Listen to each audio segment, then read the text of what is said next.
Hello, this video is for Monday, August 24. Today our scripture reading is Daniel chapter 1. I really want to encourage you to read Daniel 1 on your own, and so I've given a link along with this video that will lead you to read Daniel 1 online if you'd like. Daniel 1 is a story about God's people in exile, specifically about Daniel and his three friends.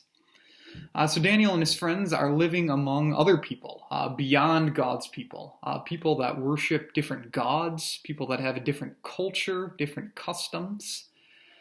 And we see that Daniel and his friends do not go along with the customs of the people. Daniel and his friends won't eat the food and wine that the king offers them.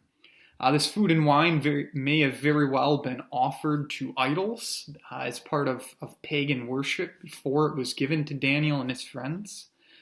And also, too, it may simply have been food that the Jewish people considered unclean.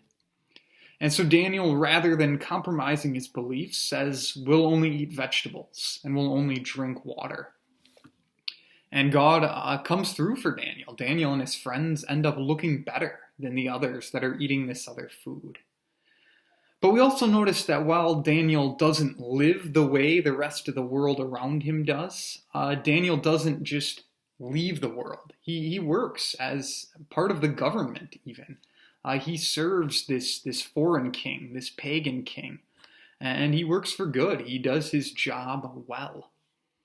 And I think in some ways, Daniel 1 relates to us as Christians today.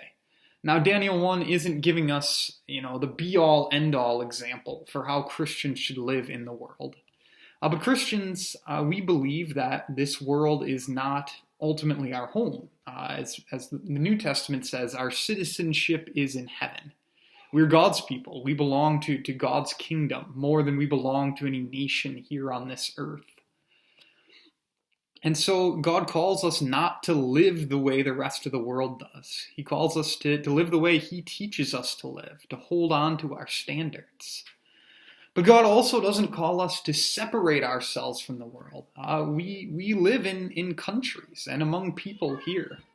And like Daniel, we can work for the good of others while still being different, still being distinct. And so as Christians, we don't have to leave the world. But we shouldn't become like the world. So that's my thought with today's reading. If you've got thoughts or comments or questions, I'd love to hear from you. Otherwise, thanks again for watching. I hope that you have a wonderful day.